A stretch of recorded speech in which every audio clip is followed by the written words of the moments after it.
안녕하세요. 복잡한 정보 속에서 핵심 통찰을 찾아 여러분께 전해드리는 시간입니다. 오늘은 20세기 사상가죠. 알프레드 노스 화이트헤드의 철학 세계로 한번 깊이 들어가 보려고 합니다. 네, 안녕하세요. 화이트헤드, 정말 흥미로운 인물이죠? 맞아요. 특히 저명한 수학자였는데 70이라는 나이에 하버드 철학과 교수로 가서 우주와 현실에 대한 아주 혁신적인 틀을 제시했단 말이죠. 네, 그래서 오늘 저희는 여러분이 보내주신 자료, 알프레드 노스 화이트헤드 컴플리트 필로소피 유튜브 강연 내용을 중심으로 그 핵심 아이디어를 좀 파헤쳐볼까 합니다. 좋습니다. 화이트헤드 철학이 방대하고 사실 좀 어렵다는 이야기도 있잖아요. 그렇죠. 뭐랄까, 용어도 낯설고 개념도 좀 추상적일 수 있는데 걱정 마세요. 오늘 저희가 그 핵심, 특히 왜 그가 서양 철학의 아주 기본적인 개념이었던 실체에 의문을 던졌는지, 또 그 대안으로 제시한 과정이라는 게 뭔지 그걸 중심으로 명쾌하게 짚어보겠습니다. 실체 대 과정. 이게 핵심 키워드군요. 네, 지적인 여정을 함께 떠나는 거죠. 좋습니다. 그럼 이 흥미로운 탐험 바로 시작해 볼까요? 화이트헤드가 수학자에서 철학자로 이 엄청난 전환을 하게 된 배경부터 좀 알려주시죠. 네, 그 전환 자체가 사실 많은 걸 말해줘요. 이분이 버트런드 러셀이랑 같이 수학 원리라는 책을 썼어요. 이건 20세기 초 논리학과 수학 기초론의 기념비적인 저작이거든요. 네, 들어봤습니다. 대단한 업적이죠. 그렇죠. 그런데 정작 화이트헤드 자신은 그 논리나 수학적 형식만으로는 뭔가 부족하다고 느낀 거예요. 우리가 매순간 경험하는 이 생생한 현실, 그 경험적 즉각성이라고 할까요? 이걸 담아낼 수 없다는 문제의식을 느낀 거죠. 그러니까 논리만으로는 설명 안 되는 살아 숨쉬는 경험의 세계가 있다. 이걸 놓치고 있다. 바로 그거예요. 그래서 70세에 하버드로 가서는 단순히 이론을 수정하는 걸 넘어서서 형이상학 전체를 근본적으로 다시 세우려고 한 겁니다. 와, 70이에요. 대단한 결심인데요. 네. 과학적 지식과 어떤 직관적인 경험, 또 논리와 신비주의까지도 통합하는 아주 큰 틀의 철학 체계를 만들려고 시도한 거죠. 이게 바로 유기체 철학 또는 과정 철학의 시작입니다. 형이상학의 재건이라 스케일이 정말 크네요. 그럼 그 첫 단추, 서양 철학의 오랜 전통인 실체 개념에 대한 도전부터 좀 자세히 들어볼까요? 원래 철학에서는 세상을 어떻게 봤었죠? 아주 오랫동안 아리스토텔레스부터 시작해서 근대 철학까지요. 기본적으로 세상을 독립적으로 존재하는 실체와 그 실체가 가진 속성으로 나눠서 봤어요. 실체와 속성이요? 예를 들면요? 예를 들어 이 돌이라는 변하지 않는 어떤 바탕, 실체가 있고 그 돌은 단단하다, 회색이다, 무겁다와 같은 여러 속성들을 가지고 있다. 이런 식이죠. 사실 이게 우리한테는 되게 당연하게 느껴지잖아요. 네, 그렇죠. 지금 제 앞에 컵도 그렇고 손에 쥔 펜도 다 그냥 그런 사물로 보이는데요. 근데 화이트헤드는 바로 이 점을 구체성의 오류, fallacy of misplaced concreteness라고 부르면서 비판합니다. 이게 아주 유명한 개념이에요. 구체성의 오류? 어떤 의미인가요? 뭐랄까, 우리가 실제로 경험하는 건 끊임없이 변화하는 과정인데 거기서 돌이나 컵 같은 추상적인 개념을 뽑아내잖아요. 네. 근데 그 추상적인 개념이 실제 경험보다 더 구체적이고 더 근본적인 현실이라고 착각한다는 거예요. 쉽게 말하면 지도, 개념이 실제 땅, 경험보다 더 진짜라고 믿는 오류 같은 거죠. 경험의 흐름 속에서 우리가 편의상 붙인 이름표, 그 개념을 거꾸로 더 본질적인 거라고 착각한다. 이런 지적이군요. 이거 재밌는데요? 네. 그래서 예를 들어 아까 말한 돌의 단단함도요. 화이트헤드는 그걸 돌 자체에 내재된 고정된 속성으로 보지 않아요. 그럼 그건 뭔가요? 그 단단함이라는 경험 자체가 수많은 관계 속에서 발생하는 하나의 사건이라는 거예요. 돌 분자들의 진동 패턴, 그걸 누르는 내 손가락의 압력, 내 피부신경의 반응, 그리고 이 모든 걸 해석하는 내 의식 활동까지. 이런 복잡한 상호작용의 관계 패턴 속에서 단단함이라는 경험이 나타난다는 거죠. 와, 그 단단함이 돌 안에 그냥 딱 박혀 있는 게 아니라 돌과 나, 그리고 주변 환경과의 어떤 역동적인 관계 맺음의 결과다. 이건 정말 인식의 큰 전환인데요. 맞습니다. 바로 그 지점에서 화이트헤드에 대한 과정 존재론, 프로세스 언탈러지가 나오는 거예요. 현실의 가장 근본적인 실제는 고정된 실체가 아니라 끊임없이 생성되고 소멸하며 관계 맺는 역동적인 과정, 프로세스라는 거죠. 과정이 근본이다. 네. 그래서 우리가 사물이라고 부르는 것들, 예를 들어 돌멩이, 나무, 심지어 나 자신까지도요. 사실은 어떤 안정된 패턴을 유지하면서 흘러가는 과정들의 일종의 사회, 소사이어리라고 봤어요. 사물이 과정들의 사회다. 이거 비유가 재밌네요. 마치 끊임없이 세포가 바뀌는데도 나라는 존재는 유지되는 거랑 비슷한 느낌인데요. 오, 정확해요. 아주 비슷한 비유입니다. 안정성이라는 게 변하지 않는 실체에서 오는 게 아니라 과정의 반복과 지속성에서 온다는 거죠. 그럼 이런 과정 중심의 생각은 구체적으로 어떤 중요한 함의를 갖나요? 여러 가지가 있는데요. 우선 그 유명한 심신 문제, 즉 정신과 물질의 관계에 대한 새로운 시각을 제공해요. 아, 데카르트 이후로 계속된 난제죠. 네. 정신과 물질이 완전히 다른 종류의 실체라고 보는 대신에 화이트헤드는 둘 다 근본적으로는 과정인데 다만 그 조직화 방식이나 복잡성, 뭐랄까 창조성의 수준이 다른 거라고 봤어요. 뇌의 신경활동 과정과 우리 의식 경험 과정이 별개가 아니라 서로 다른 레벨에서 얽혀있는 복합적인 과정이라는 거죠. 이원론을 넘어서는 거네요. 또 다른 중요한 점은요? 바로 상호 의존성에 대한 깊은 통찰이에요. 우리는 보통 내가 먼저 있고 그 다음에 다른 사람이나 환경과 관계를 맺는다고 생각하잖아요. 그렇죠. 내가 있고 관계가 있고. 그렇죠. 근데 과정 철학에서는 관계가 부가적인 게 아니에요. 존재의 본질 자체가 관계라는 거죠. 우리는 관계의 패턴 그 자체로 존재한다는 거예요. 와, 관계가 존재의 본질이다. 네. 그렇기 때문에 윤리적인 문제, 예를 들어 환경 파괴 같은 건 단순히 외부의 문제를 넘어 나 자신을 구성하는 관계망을 파괴하는 일종의 자기 파괴 행위가 되는 거죠. 존재론적인 필연성을 갖게 되는 거예요. 이건 정말 환경 문제나 사회 문제를 바라보는 관점 자체를 바꿔놓을 수 있겠는데요. 인과관계에 대한 이해도 좀 달라졌다고 하셨죠. 맞아요. 기존의 기계론적인 인과 모델, 당구공이 딱 부딪혀서 다른 공을 움직이는 식의 모델을 비판해요. 그럼 어떻게 보는데요? 화이트헤드에게 인과란 어떤 결과가 되는 과정이 이전의 원인들을 그냥 수동적으로 받아들이는 게 아니라 능동적으로 프리엔션해서 자기 자신의 일부로 창조적으로 종합하는 활동이에요. 파악해서 종합한다. 좀 더 설명해 주시면요. 마치 작곡가가 기존의 멜로디나 리듬 같은 재료들을 가져와서 자기만의 새로운 곡을 쓰는 것처럼요. 모든 과정은 과거의 영향을 받아들이지만 거기에 자기 나름의 방식으로 반응하고 새로운 의의나 가치를 더한다는 거죠. 단순한 힘의 전달이 아니라 창조적 종합인 거예요. 인과관계 자체가 창조적인 활동이다. 이것도 정말 신선한데요? 그럼 이 모든 과정들의 가장 기본적인 단위, 뭐랄까 세상의 근본 벽돌 같은 건 뭐라고 봤나요? 네. 아주 중요한 질문이에요. 화이트헤드는 이 최종적인 현실 단위를 현실적 계기, actual occasion 또는 현실적 존재, actual entity라고 불렀어요. 현실적 계기요? 네. 여기서 핵심은 이게 물질적인 알갱이가 아니라 경험의 최소 단위라는 거예요. 경험의 방울이나 섬광 같은 거죠. 우주는 이런 무수한 경험의 계기들이 끊임없이 생겨나고 또 서로 영향을 주고받으면서 이루어진다고 본 거예요. 경험의 최소 단위라.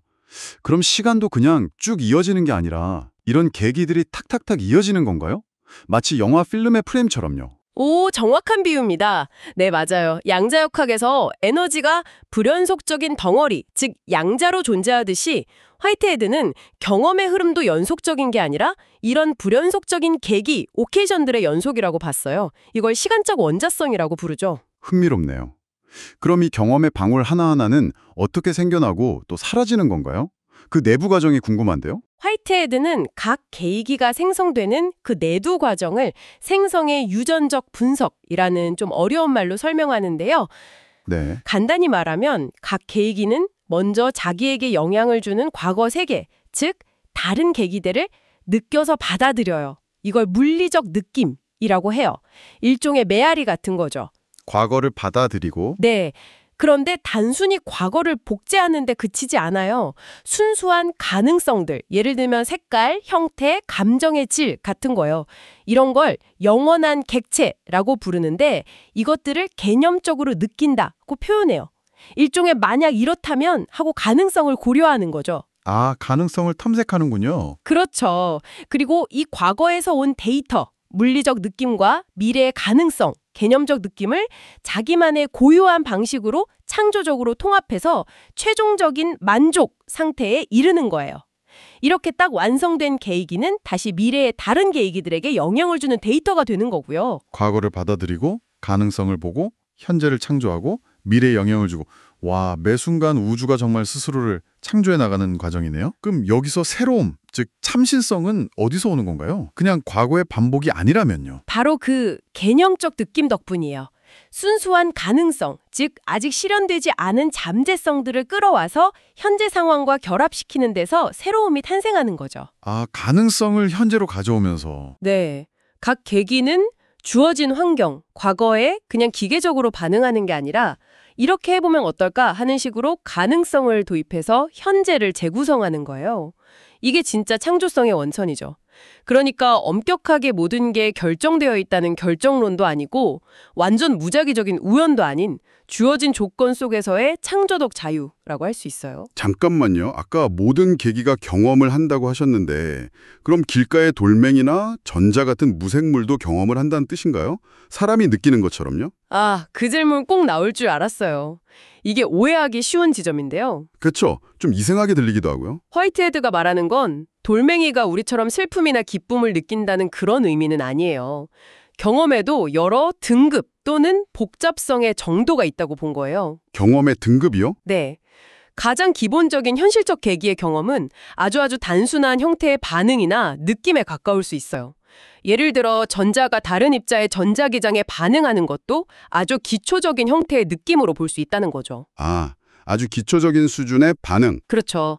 그리고 인간의 의식처럼 복잡하고 풍부한 경험은 이런 아주 단순한 경험들이 어마어마하게 많이 그리고 아주 정교하게 조직된 결과라는 거예요. 핵심은 인간 의식과 자연 전체에 퍼져 있는 기본적인 반응성 사이에 건널 수 없는 단절이 있는 게 아니라 일종의 연속적인 스펙트럼이 있다는 거죠. 이런 관점을 범심론적이라고 부르기도 해요. 경험의 스펙트럼. 단절이 아니라 연속성으로 본다는 거군요. 알겠습니다. 그럼 이 무수히 많은 경험의 계기들이 어떻게 그냥 흩어지지 않고 하나의 질서 있는 세계를 이루는 거죠? 연결고리가 뭔가요? 네, 바로 파악, 프리헨션이라는 개념이 그 역할을 합니다. 파악이요? 아까 인과관계 설명할 때 나왔던 거네요. 맞아요. 각 계기는 혼자 동떨어져 있는 게 아니라 다른 계기들, 특히 과거의 계기들을 파악해서 자기 안으로 받아들여 통합해요. 프리핸드라는 말이 라틴어로 붙잡다는 뜻인데 이게 단순히 물리적으로 꽉 쥐는 것만을 의미하는 게 아니에요. 그럼 뭘 포함하는 거죠? 다른 존재를 어떤 식으로든 느끼고 고려하고 반응하고 자기의 일구로 삼는 모든 종류의 관계 맺음을 다 포함하는 아주 넓은 개념이에요. 기계적인 상호작용이라기보다는 뭐랄까 약간 공감적 공명 같은 느낌에 더 가깝죠. 공감적 공명이라 훨씬 유기적인 느낌인데요? 이 파악에도 종류가 있나요? 네, 중요한 구분이 있어요. 과거에 실제로 존재했던 다른 계기들을 파악하는 걸 물리적 파악, physical apprehension이라고 해요. 이게 인과성의 기초가 되죠. 네, 과거를 파악하는 것. 반면에 아직 실현되지 않은 순수한 가능성, 즉 아까 말한 영원한 객체, 색깔, 형태, 감정의 질 같은 추상적 개념들을 파악하는 것을 개념적 파악, 컨셉추얼 프리헨션이라고 불러요. 이게 바로 새로움과 창조성이 들어오는 통로고요. 아, 물리적 파악과 개념적 파악. 그럼 우리는 이 둘을 다 사용하는 건가요? 그렇죠. 실제로는 이 두 가지 파악이 섞인 혼합 파악, 하이브리드 프리헨션을 통해 우리의 구체적인 경험이 만들어진다고 봐요. 혼합 파악이요? 예를 들어 주실 수 있을까요? 네, 좋은 질문이에요. 예를 들어 우리가 빨간 사과를 본다고 생각해 보세요. 네. 이때 우리는 눈으로 들어오는 빛 에너지, 즉 과거 사과에서 반사된 실제 데이터를 물리적으로 파악하죠. 동시에 빨강이라는 색깔, 둥근 모양, 사과다움 같은 추상적인 영원한 객체들을 개념적으로 파악해요. 아, 실제 데이터와 개념적 가능성을 동시에. 네. 그리고 이 둘을 창조적으로 딱 종합해서 아, 여기 빨간 사과가 있구나 하는 하나의 통합된 지각 경험을 만들어내는 거예요. 그래서 화이트헤드에게 지각이란 건 그냥 외부 세계를 수동적으로 베끼는 게 아니라 이처럼 물리적 데이터와 개념적 가능성을 엮어서 의미를 구성하는 아주 능동적이고 심지어 예술적인 창조 행위에 가까운 거죠. 와, 지각 자체가 예술적인 창조형이라니 정말 관점이 다르네요. 이런 생각들이 모여서 결국 유기체 철학, Philosophy of Organism이라는 이름이 붙게 된 거군요. 맞습니다. 핵심 비유가 그거예요. 세상을 독립적인 부품들이 조립된 기계로 보는 게 아니라 모든 부분이 서로 연결되어서 영향을 주고받고 스스로 조정을 이루면서 전체를 형성하는 살아있는 유기체처럼 보는 거죠. 네. 여기서 아까 잠깐 언급했던 사회라는 개념이 다시 중요해져요. 우리가 보통 전자, 원자, 세포, 동물, 식물, 심지어 나 자신처럼 뭔가 지속되는 사물이나 개체로 인식하는 것들 있잖아요. 네. 이것들이 사실은 특정한 형태나 패턴을 공유하고 계속해서 다음 세대로 계승하는 현실적 계기들의 시간적 사회라는 거예요. 사회라는 게 구성원들이 계속 바뀌어도 유지되는 것처럼요. 안정성이라는 게 변하지 않는 어떤 실체 때문이 아니라 과정이 계속 반복되고 이어지기 때문에 나타난다는 거죠. 그렇다면 우리가 흔히 생각하는 나라는 개인의 동일성, 정체성은 어떻게 설명해야 할까요? 제가 어제의 저와 같다고 느끼는 이 느낌은 어디서 오는 거죠? 변하지 않는 영혼 같은 게 없다면요. 화이트헤드는 어떤 영속적인 자아나 영혼 같은 고정된 실체 대신에요. 기억이라든지 성격, 삶의 목적 같은 핵심적인 패턴들이 과거의 경험 계기들로부터 현재의 계기들로 끊임없이 계승되면서 동일성이 유지된다고 봐요. 패턴의 계승이요? 네, 물론 이 과정에서 새로운 경험이나 가능성들이 계속 통합되면서 창조적으로 수정되기도 하죠. 그러니까 나라는 건 고정된 어떤 것이 아니라 과거로부터 이어져 와서 현재를 창조하고 또 미래로 나아가는 하나의 지속되는 사회적 과정인 셈이에요. 매우 역동적인 자아상이죠. 정말 그렇네요. 고정된 게 아니라 계속 흐르는 과정으로서의 나. 그럼 이런 과정들의 사회 안에서 생명이나 의식처럼 좀 더 복잡한 현상들은 어떻게 나타나는 건가요? 그냥 단순한 합 이상인 것 같은데요? 그게 바로 창발이라는 개념과 연결돼요. 창발이요? 네, 더 복잡한 사회, 예를 들어 세포나 생명체 혹은 인간의 의식 같은 경우는 그 구성 요소들인 단순한 계기들의 합만으로는 설명할 수 없는 새로운 특성이나 능력을 보여주잖아요. 그렇죠. 전체는 부분의 합 이상이라고 하죠. 맞아요. 하지만 여기서 중요한 건 화이트헤드는 이 모든 수준의 복잡성이 궁극적으로는 동일한 기본 원리, 즉 현실적 계기들의 파악과 창조적 종합 활동에 기반한다고 본다는 점이에요. 완전히 다른 종류의 존재가 갑자기 뿅 하고 나타나는 게 아니라 기본적인 과정이 점점 더 복잡하게 조직화되면서 새로운 차원의 속성이 나타난다는 거죠. 근본적인 연속성을 강조하는 거예요. 근본 원리는 같지만 조직화 수준이 달라지면서 새로운 게 나타난다. 알겠습니다. 그럼 이 모든 생성과 변화, 이 복잡한 조직화를 가능하게 하는 가장 궁극적인 힘 혹은 원리는 무엇이라고 봤을까요? 이 끊임없는 우주의 동력이요? 네, 그게 바로 창조성, creativity입니다. 창조성. 네. 화이트헤드는 이 창조성을 어떤 신이나 특별한 존재에게만 속한 능력이 아니라 우주 만물, 현실의 모든 측면에 내재되어 있는 가장 근본적인 원리라고 봤어요. 우주 자체의 원리다. 그렇죠. 이것은 현실의 모든 계기가 과거를 받아들이고 가능성을 파악해서 새로운 현재, 즉 새로운 하나, The Novel One를 만들어내는 바로 그 활동 자체를 가리켜요. 무에서 뭔가를 만들어내는 창조, Creation ex nihillo가 아니라 이미 존재하는 것들로부터 끊임없이 새로운 것을 만들어내는 우주 자체의 본성인 거죠. 와, 우주 자체가 창조적인 활동 그 자체라는 거군요. 그럼 우주는 그냥 기계적으로 돌아가는 게 아니라 항상 새로운 것을 향해 나아가는 건가요? 네, 참신성을 향한 창조적 전진이라고 표현하기도 해요. 우주는 단순히 과거를 반복하는 기계가 아니라 이미 성취된 것들을 바탕으로 끊임없이 새로운 조화와 강렬함, 인텐시티를 추구하며 나아가는 과정이라는 거예요. 조화와 강렬함이요? 네. 화이트헤겔은 이 과정을 미적 만족을 향한 움직임으로 보기도 했어요.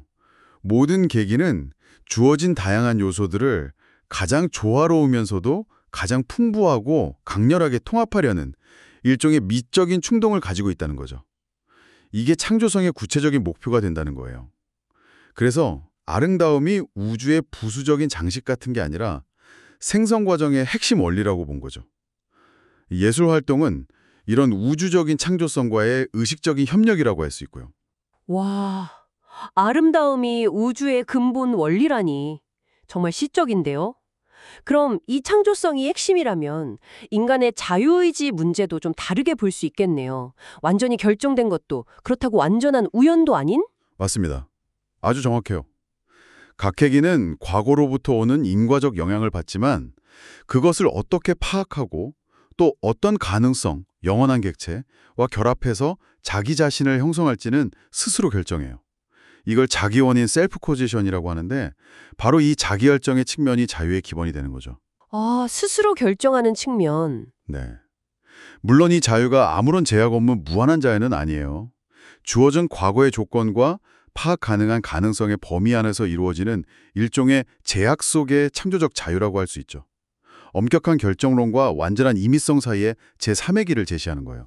그렇군요. 아까부터 영원한 객체라는 말이 계속 나오는데 이게 정확히 뭔가요? 플라톤의 이데아 같은 건가요? 가능성들이 모여있는 어떤 별도의 세계가 있다는 뜻인지? 플라톤의 이데아와 유사한 점도 분명히 있지만 중요한 차이가 있어요. 영원한 객체는 저 너머의 다른 세계에 따로 존재하는 어떤 실체가 아니에요. 아, 그런 게 아니고요. 네. 오히려 이 현실 세계의 생성 과정에 참여하는 순수한 가능성 그 자체를 말해요. 예를 들면 빨강이라는 색깔의 가능성, 삼각형이라는 형태의 가능성, 정의로움이라는 가치의 가능성 이런 것들이요. 아, 가능성 자체? 네, 이것들은 그 자체로는 현실적인 존재가 아니지만 현실적 계기가 그것을 파악해서 현실 속에 구체적으로 참여시킬 때 비로소 구체적인 경험의 질이나 형태로 나타나는 거죠. 만약 이런 영원한 객체들이 없다면 세상은 아무런 형태나 질서도 없는 그냥 혼돈일 거예요.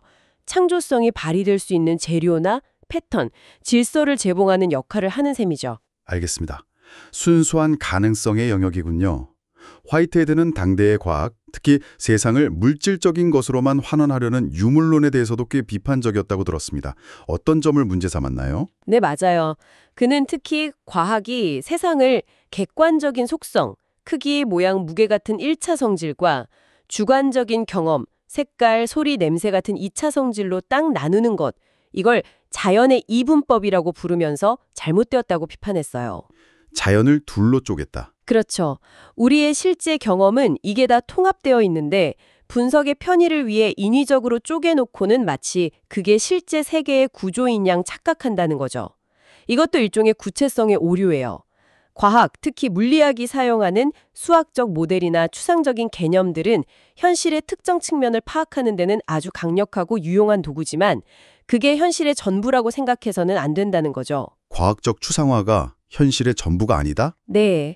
그렇게 되면 현실의 풍부한 질적인 측면, 경험의 깊이, 가치나 목적, 그리고 무엇보다 창조성 같은 중요한 차원들은 놓치거나 아예 배제하게 된다고 본 거예요. 하지만 좀 역설적으로 들릴 수도 있는데 그의 철학이 오히려 20세기 후반에 나온 현대 물리학, 예를 들어 양자역학이나 상대성 이론 같은 것들과 더 잘 들어맞는다는 평가도 있지 않나요? 네, 아주 흥미로운 지점이에요. 실제로 그렇습니다. 예를 들어 양자역학에서 말하는 불확정성 원리라든지 모든 것이 얽혀 있다는 상호 연결성, 엔탱르멘트, 관찰자의 역할의 중요성, 또 상대성 이론의 시공간 개념 같은 것들이요. 이런 것들은 고정된 실체보다는 역동적인 사건과 관계를 강조하는 화이트헤드의 과정 철학적 통찰과 놀라울 정도로 유사한 면을 보여줘요. 와, 정말 신기하네요. 시대를 앞서간 통찰일 수도 있겠군요. 그렇죠.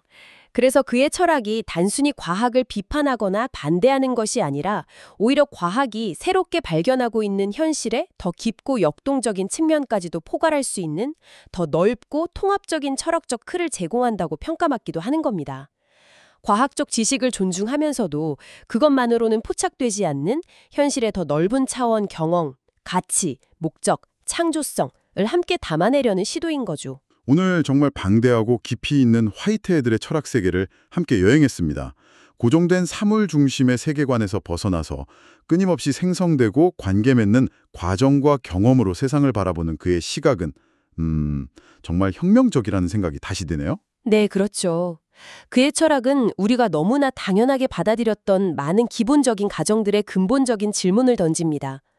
세상은 이미 완성된 어떤 결과물이 아니라 끊임없이 만들어져가는 과정이고 우리 자신도 그 과정에 능동적으로 참여하는 공동 창조자라는 메시지를 던지고 있죠. 네, 맞아요. 그래서 그의 생각은 철학 분야를 넘어서서 신학, 특히 과정신학이라는 분야를 탄생시켰고요.